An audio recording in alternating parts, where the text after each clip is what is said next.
Assalamu alaikum. Hi. How's everyone? Alhamdulillah.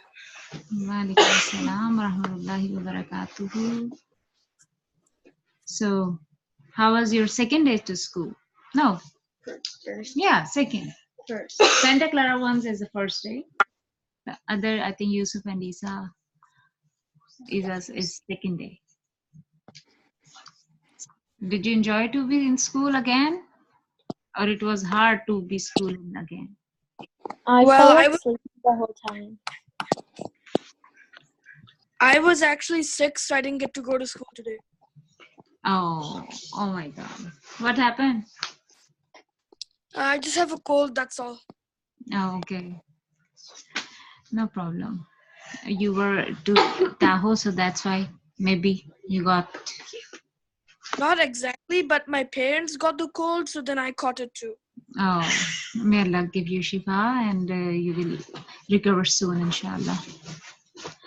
Okay, let's start.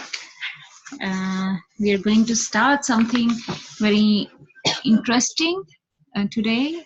It's the third part of our tafsir. نحمده ونصلي على رسوله الكريم أما بعد فأعوذ بالله من الشيطان الرجيم بسم الله الرحمن الرحيم رب اشرح لي صدري ويسر لي أمري واحلل عقدة من لساني يفقهوا قولي رب زدني علما اللهم فقهنا في الدين آمين. So we are going to start Heedless Divine Warnings, the third passage of this tafsir. The second story was the two gardens.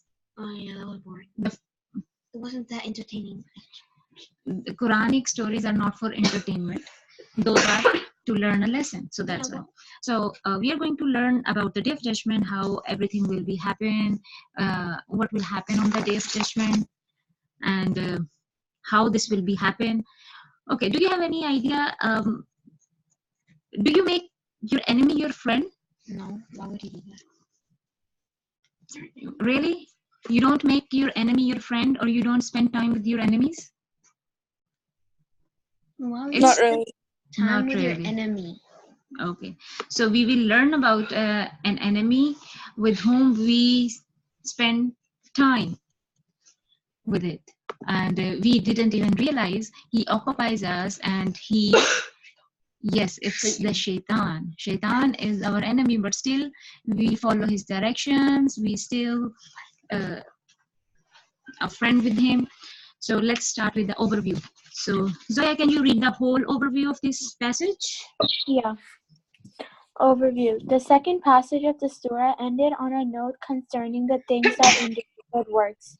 This third passage takes up the thread and talks about the day when such enduring things will have their full weight and significance. This is given against the backdrop of a whole scene from the Day of Judgment. It is followed by mention of Satan's behavior when he was commanded to prostrate himself before Adam, but he disobeyed his Lord. This is given by way of wondering at human beings who take Satan or Iblis and his offspring for friends and protectors when they know that these are indeed their enemies. Their behavior is bound to end with punishment on the day of reckoning. The passage also refers to the patterns to the partners people associate with God, showing them as totally helpless on that day. In the Quran, God gives numerous examples and parables so that people will take heed and realize what they expose themselves to when they reject the faith. They had better take the necessary steps to spare themselves punishment on that day. These examples focus on the unbelievers of the past who persisted in denying the truth and rejecting the faith. Nevertheless, unbelievers continue to demand the punishment should befall them, or that they should be destroyed in the same way as past communities. They make false arguments to try to overcome the truth, taking God's revelations and his messengers as a source of mockery. Had it not been for God's grace, he would have hastened their punishment. This part of the surah, with its scenes of the Day of Judgment and its reference to the destruction of the past communities for their rejection of truth, is closely linked to the main theme of the surah, which aims to establish the true faith, free from all distortion. Jazakallah khair for reading it. So we what I told you, that we made Satan our friend and we didn't even realize that. So whoever make friend Satan or Iblis is his name, he was very knowledgeable Satan, and he was ranked in angels, so that's why he was with the angels when Allah subhanahu wa ta'ala commanded Adam for Adam to bow down for him. So Satan was very recognizable for his knowledge, so but he disobeyed his Lord, and that way this is given by way of wondering at human beings who take Satan, Iblis, and his offspring for friends and protector. And we think that, okay, Satan will be our protector, but it's not the reality. And what will happen on the Day of Judgment? Everything will be punished who disobeyed Allah subhanahu wa ta'ala. And in the Quran, Allah subhanahu wa ta'ala also gives lots and lots of example of the old nations like Ad, Thamud, the nation of Lut, and all the nations, whatever we read. So, and Allah subhanahu wa ta'ala tells us that whoever reject the faith, whoever disobedient to the Allah subhanahu wa ta'ala will punish on the Day of Judgment. And nevertheless, unbeliever continue to demand that punishment, because whenever Prophet Muhammad sallallahu alaihi wasallam call for the faith to believe in one Allah subhanahu wa ta'ala, the more of the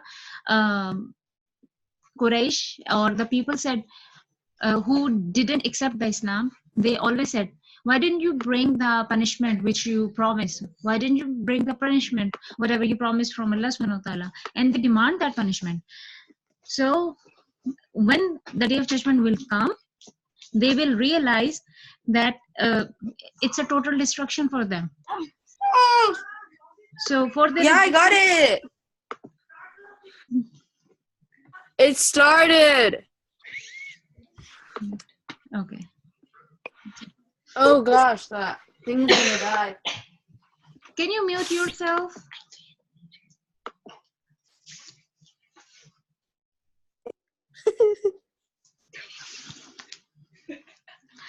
Okay.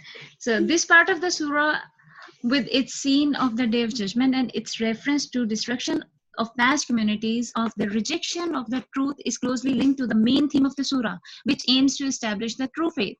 So this surah, from the first verse, it is establishing the faith in us. So faith which is free from all distortion.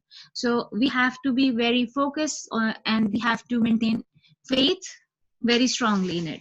So next we are going to read a record to include all affairs. So did you ever wonder that sometimes you got a paper in which it is written, okay, suppose it's for Alim, I'm just example, okay, don't take it personally, Alim, like, okay, Alim wake up at this time, then Alim went to the restroom, then Alim took the breakfast, then he prayed Fajr on time, or sometimes he left some food, sometimes something like a little minute detail. When are you going to read that? So you will be very scared, like, oh my God, who is watching us so minute details, right? Mommy, the Wi-Fi is terrible.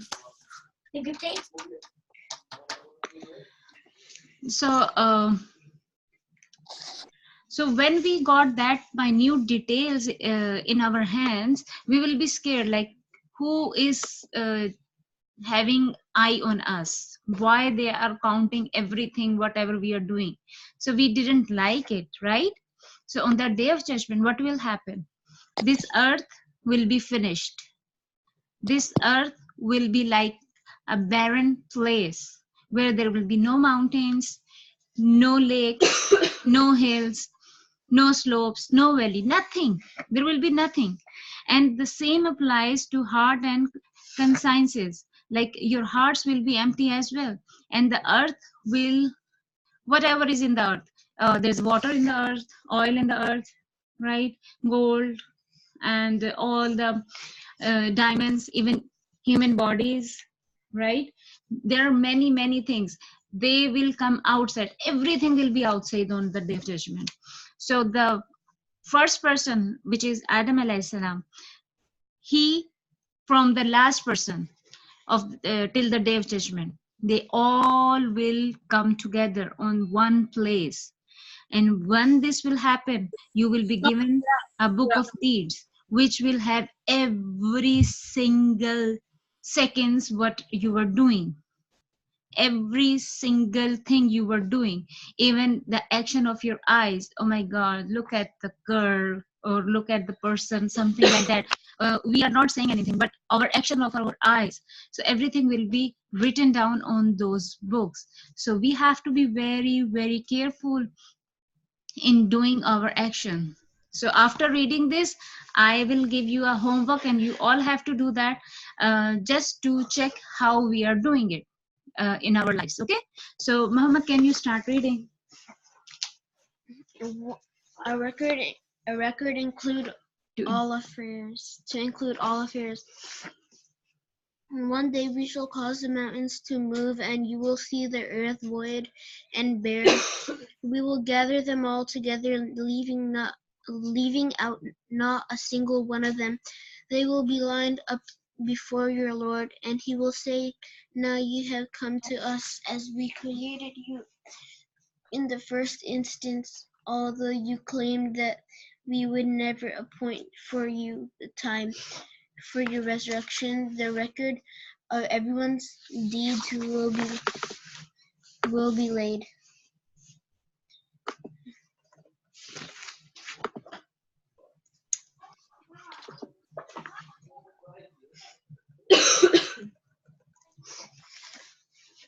Open, and you will see the guilty filled with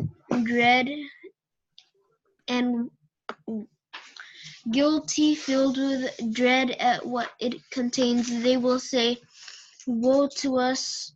What a record is this! It leaves out nothing small or great, but takes everything into account." They will find all that they ever wrought now facing them. Your Lord does not wrong anyone. Verse 47 through 49. These verses portray an image which nature forms an essential part. Horror is seen in its every detail as well as in people's heart. Here we see firm mountains disappearing. From what then will happen to hearts? The whole earth will appear void and barren, without hills, mountain slopes, or valleys to block anyone's view. The same applies to hearts and consciences. They will be unable to hide anything away. With all this open, level land, which hides nothing, all people are brought forward. We will gather them all together, leaving not a single one of them. Verse 47. So on the day of judgment, everything will be finished on the face of the earth, and the same applies to the heart. Heart will be empty because we will be very scared. Oh my God, what will happen next? Where we will go. So something, you are in a mall, you are visiting a mall first time, and suddenly a fire alarm rang. So what will happen? You will be very panicked. You will be very scared. What will happen? Where I have to go? Which place I have to run? So you will run on the direction where other people will be running, right? So you don't have any direction. You will just follow the people who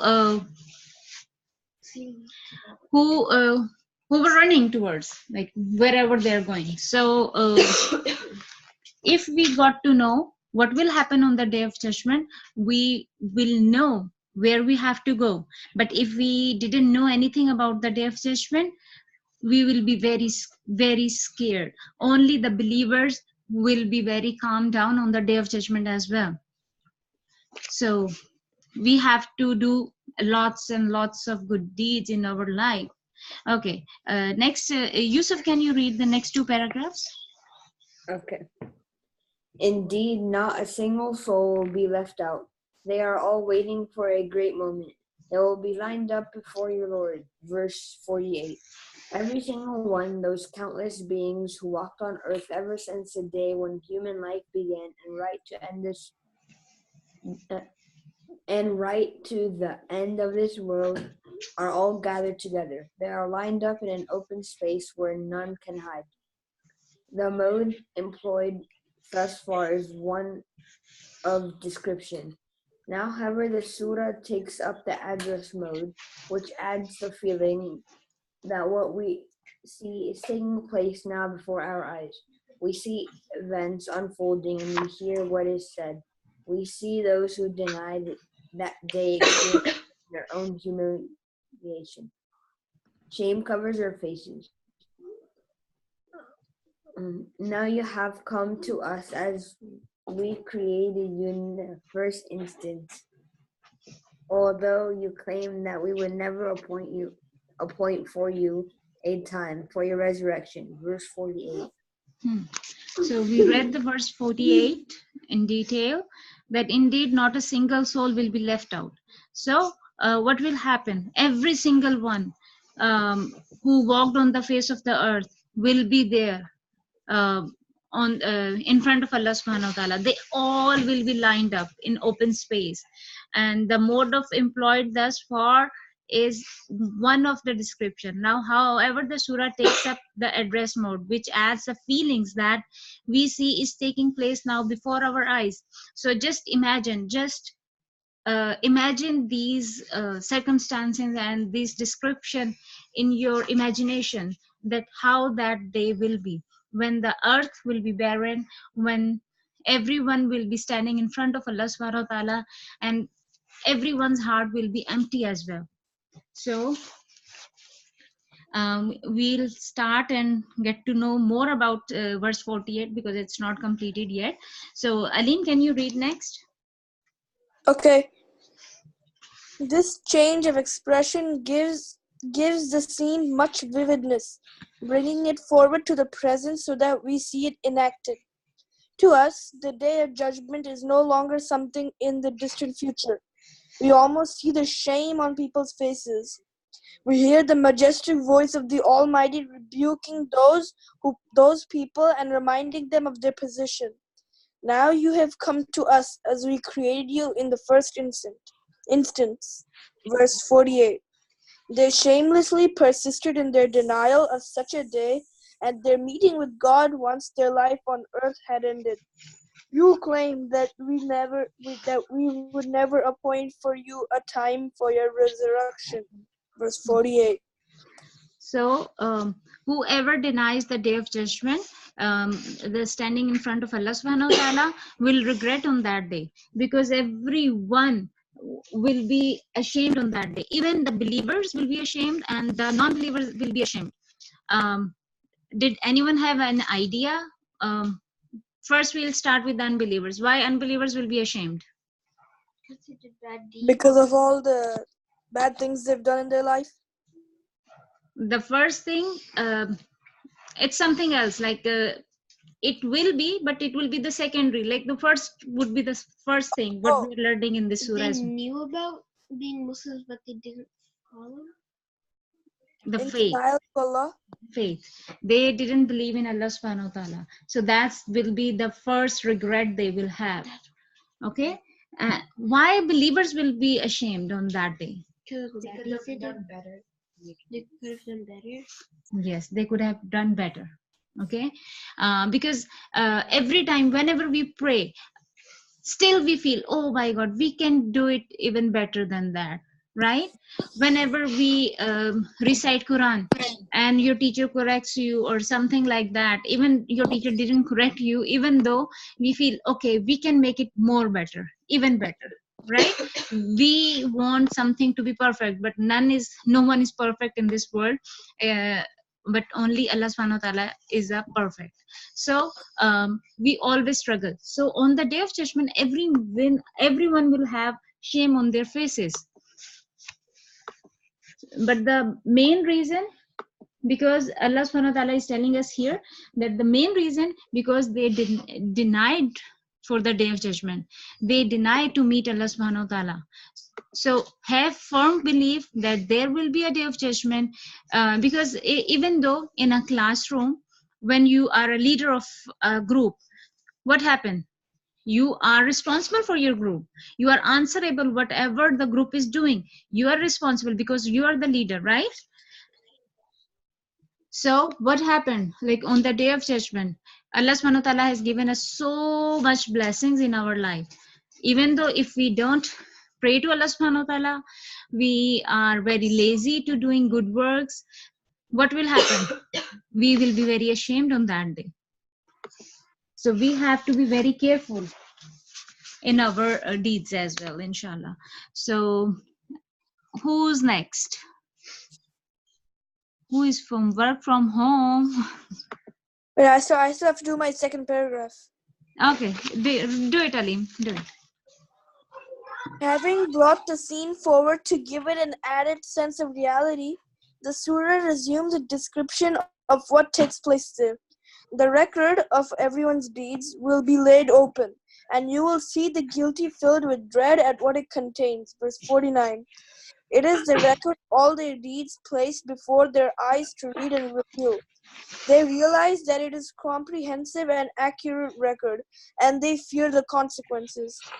They are embarrassed by the fact that the record includes every single thing, no matter how small or trivial. In their frustration, they exclaim, "Woe to us! What a record this is! Is this? It leaves out nothing, small or great, but takes everything into account." Verse 49.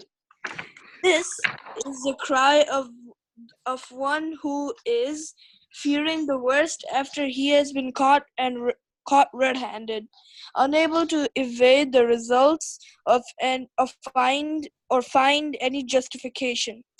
This is because he recognizes the accuracy of the record, which puts before his eyes all that he has done. They will find all that they ever wrought now facing them. Verse 49. They also realize that whatever befalls them will only be fair, because your Lord does not wrong anyone. Verse 49. So what you read the last line, the verse 49 translation, your Lord does not wrong anyone. So do you think whatever Allah is doing is unfair? No. No. Do you think that Allah subhanahu wa ta'ala on the day of judgment will be unfair, or he likes some people and he don't like some people? No. No, it's not like that. Whatever is Allah is doing, Allah knows the best. Allah's whatever he does, it's the perfect. He created the sky and the earth. He created in the best form. Everything, even in a surah Teen, you recited Ahsanit Taqweem. So Allah subhanahu wa ta'ala has created human beings in the best of the best form. We are not created from the ape or the monkeys or something. Allah subhanahu wa ta'ala created us as a human being. So Adam alayhi salam was the first person. So what will happen on the day of judgment? Your record will be in your hands, and it will be open to everyone. So when you get your report card from school, what will happen? If you like it, you are very proud, right? Is it? Yeah. If you got the principal list, you will feel very happy. Or you got the honor roll. Is it? Yeah. Yes. Yeah. And what happens when you had bad grades in some test or something? You just hide it in your backpacks, don't want to show anyone, even though your parents, right? Yeah. So what will happen on the day of judgment when you will get your book of deeds? When a believer will get that, he will be happy and he will show to everyone, just like we do in this world. And a non-believers who will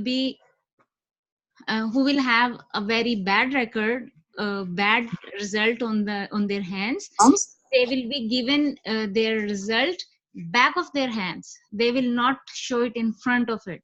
They will put their hand in the back and they will be holding their book of deeds at the back so that nobody will ever read it. Yeah.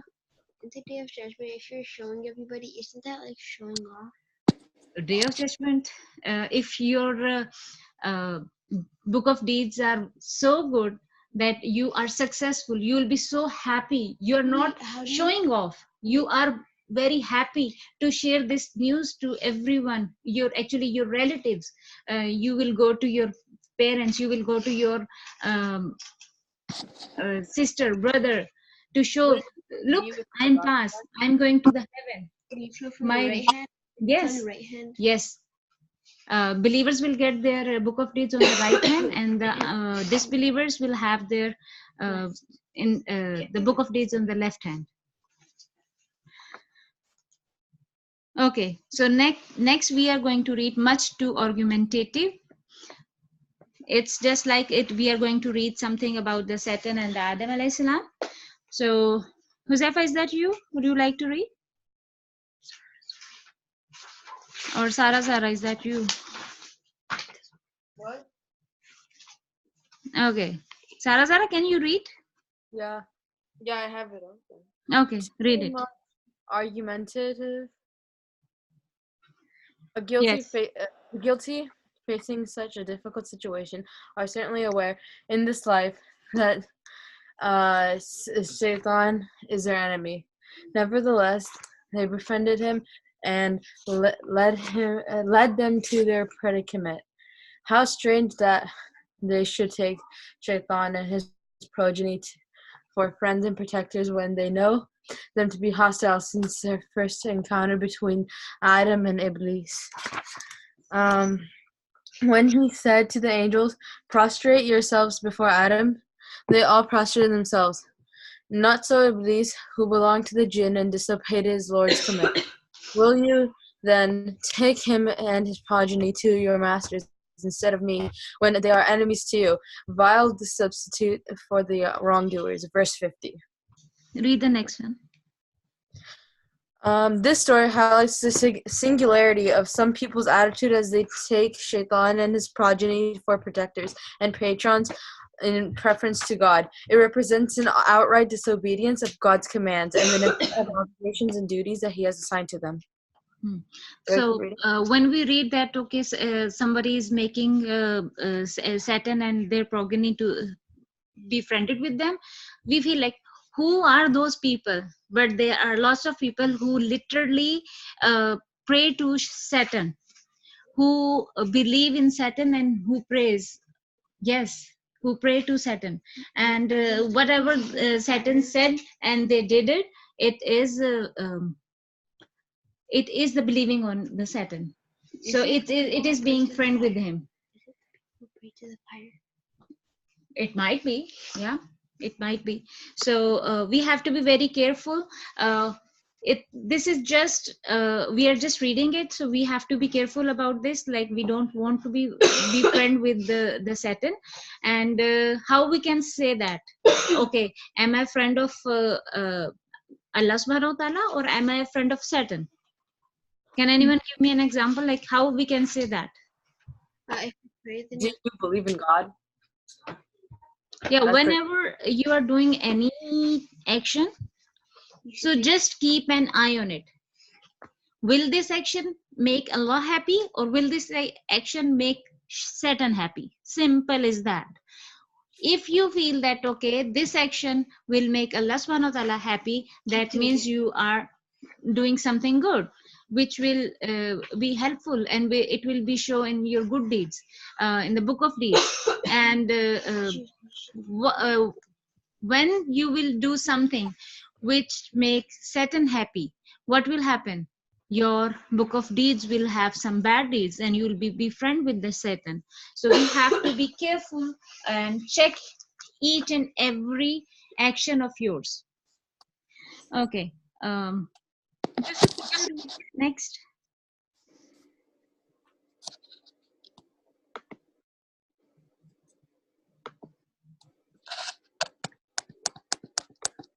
Yusuf, can you read?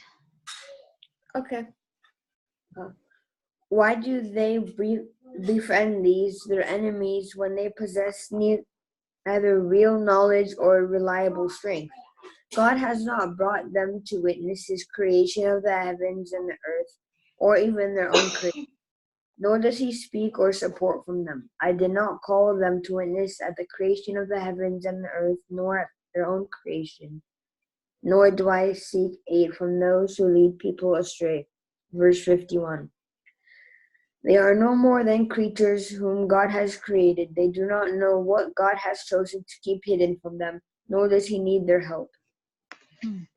So there's no knowledge or real knowledge or the source which gives us the proof that okay, we can be friend with the Satan. No, there's no proof about it.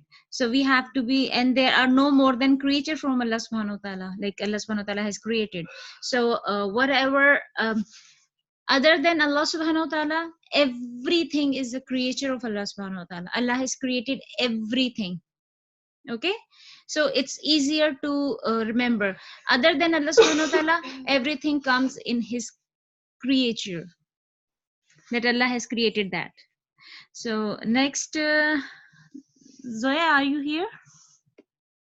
Yeah. Okay, can you read? Okay. Why do they befriend their enemies Next when they? paragraph, please. Oh, okay. It is important to reflect a little on the way the last verse ends, nor do I seek aid from those who lead people astray. It is appropriate to ask whether God seeks help from people who do not lead others astray.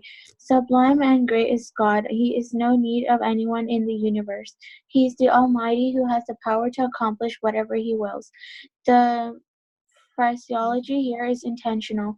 It brings to the fore the midst of the unbelievers only to shoot them down. Those who seek protection from Satan and make him a partner to God only do not do so because they imagine that Satan has great wealth of knowledge and overpowering might, when in fact Satan is a seducer who leads people astray. God does not like deviation or those who lead other people astray. Had he, for argument's sake, sought helpers, he would not have taken them from among the seducers who lead people into error and deviation. This is the meaning of the verse and its ending aim to emphasize. So what we just read, that God is only almighty and he has all the power. So it brings to the fore the myth and of the unbelievers only to shoot them down, so that they will know that it's not true. So he would not have taken them from among the seducer. So the Satan is a seducer, like he astray people, he loves to astray people, and he don't want everyone to be guided. So another scene, the next page, another scene of the Day of Judgment follows, portrays the end that awaits the guilty and those to whom they ascribe a share of divinity. One day he will say, call now on those beings whom you allege to be my partners. They will invoke them, but beings, those beings will not respond to them. For we shall have placed an unbridgeable gulf between them. And when those who were lost in sin will see the fire, they will realize that they are bound to fall in it and will find no way to escape from it. Verse 52-53. They are in a position where no claim has any value unless it is supported by unrefutable proof. The Lord who sits for judgment on the day commands them to bring their partners whom they allege to enjoy favor with God. He tells them to call them up. Yet such people are lost. They forgot that they are already witnessing the day of reckoning. So they call on their former partners who do not make any kind of response. They are no more than creature of God who cannot avail themselves or anyone else of anything. They also have to face the great events that take place on the day of judgment. God placed between such worshipped deities and those who worship them, a gulf of doom too wide for either group to cross over. The gulf is the fire of hell. For we shall have placed an unbridgeable gulf between them. Verse 52. Those who are guilty will look around and fear will overwhelm them. They expect that at any moment they will fall into the fire. It is extremely hard to expect to be punished, particularly when the punishment is ready and there is no chance of escape. And when those who were lost in sin will see the fire, they will realize that they are bound to fall in it and will find no way to escape from it. Verse 53. So, what will happen on the day of judgment? On the day of judgment, Allah subhanahu wa ta'ala will ask those who worship the idols or other than Allah subhanahu wa ta'ala, that okay, you can bring those to whom you worship. So on the day of judgment, Allah subhanahu wa ta'ala will ask them as well. I was reading a hadith that Allah subhanahu wa ta'ala will call them and ask them, okay, you were doing things for them, so go and take reward from them. So whatever we are doing, we have to do it everything for Allah subhanahu wa ta'ala. Our intention for doing it for Allah subhanahu wa ta'ala, so that on the day of judgment we will get reward from Allah subhanahu wa ta'ala. And on the day of judgment, as we read that on the day of judgment, the worshipper and to whom they worship, there will be a gulf which will be like a fire of hell. So everyone will be in the hellfire and there will be a curtain in between them. So we have to be very careful when praying to Allah subhanahu wa ta'ala and having trust on others other than Allah subhanahu wa ta'ala. It's not appropriate. Like we have to be trusting Allah subhanahu wa ta'ala only. And now I'm going to give you your homework because we have last 1 minute left.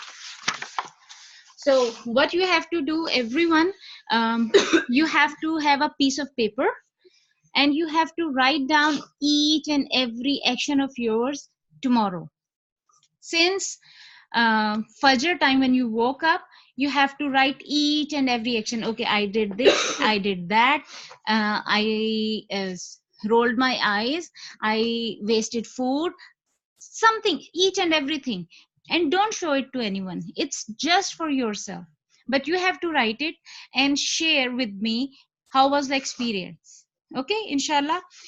This is your homework. I will type in your mom's group so that they will also know and they will remind you for this, inshallah. So let's finish the class. Subhanakallahumma wa bihamdika ashhadu an la ilaha illa anta astaghfiruka wa atubu ilaik. Assalamu alaikum wa rahmatullahi wa barakatuhu. Alaikum assalam. Wassalam.